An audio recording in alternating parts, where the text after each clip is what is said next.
Hello there guys, welcome to another video and to our channel Throttle 46. So guys, 1 year has passed since Tata launched their most expensive car yet, and the Harrier has been successful for the Indian car maker. For this premium car, an automatic was a necessity, and Tata launched the two-pedal version at the Auto Expo last month. Also, since the introduction of the new BS6 engine, it delivers more power, 170 PS at that. Plus, there are a few nips and tucks around the car, both inside as well as outside. So what's new? Let us start with the equipment. First up is the panoramic sunroof. It's actually quite large and has 3 switches to operate it. One to slide the sunshade, one to just pop it up, and one to open it up. The glass is lined with a heat resistant film to restrict the heat from entering the cabin. The driver's seat of Harrier is now 6-way electrically adjustable, befitting the premium SUV space that the Harrier occupies. The 8.8-inch touchscreen infotainment system now works seamlessly with both Android Auto and Apple CarPlay. The features list does remain the same as before, while ESP with hill hold, traction control, corner stability control with rollover mitigation and rear parking sensors are now standard. The 2-liter Fiat Source 4-cylinder turbocharged diesel engine is now BS6 compliant. The Harrier gets a 15-liter reservoir for the AdBlue, which is injected into the exhaust to reduce emissions to permissible limits. Tata says that the 15-liter reservoir is good for at least 7,500 km before it needs a refill and can last up to 10,000 km depending upon how the car is being driven.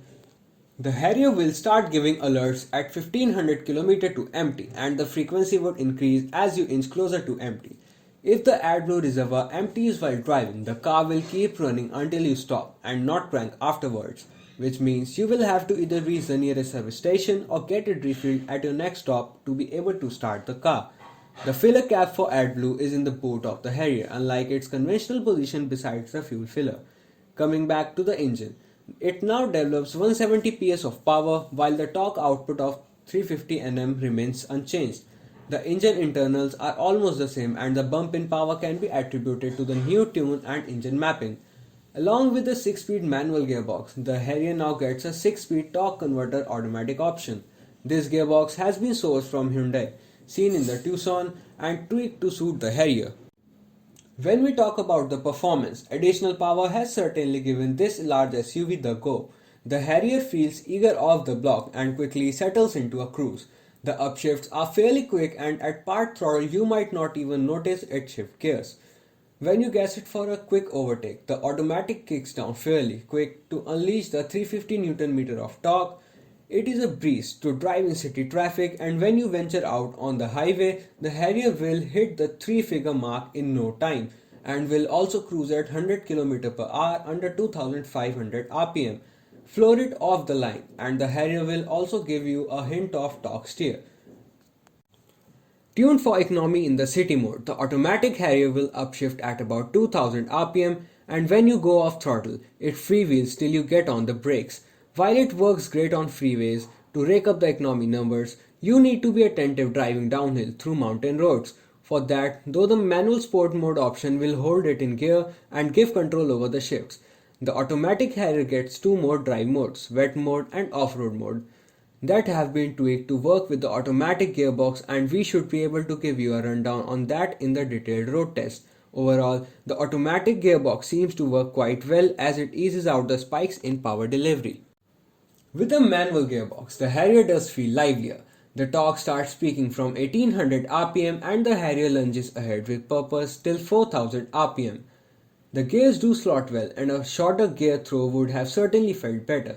The suspension setup on the 2020 Harrier is the same as before, and it continues to provide a pliant ride, soaking up undulations and smaller potholes rather well. Around tight corners, the suspension does hold up well, and you can push the Harrier with ESP assisting all along. Having said that, you would rather cruise around in the Harrier than throw it around corners, because that is something the Tata SUV does very well.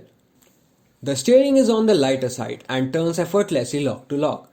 An absolute boon when you have to navigate a car of this size in city traffic, but at highway speeds it does not weigh up as expected, and that can be a little unnerving around winding roads. The brakes work well, bringing this almost 1.7-ton SUV to a halt in an assuring manner.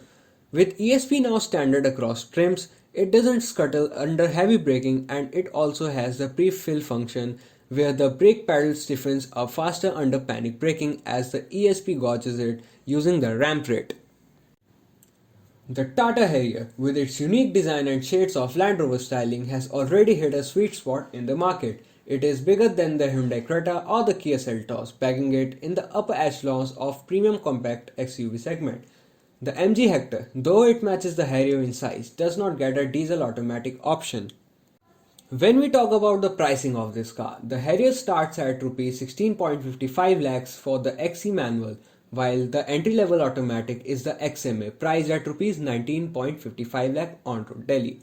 The fully loaded XZA with a dual-tone paint scheme and the panoramic sunroof will cost you Rs 24.24 lakh on road.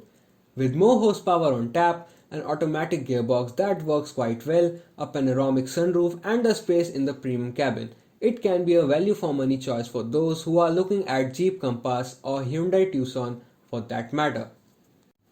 So guys, that's all for this video. If you like this video, do give a thumbs up and hit the subscribe button if you are new to the channel, and don't forget to press the bell icon to get latest updates of my videos. For any queries, comment down below and stay tuned for more such videos. Thanks for watching. Goodbye.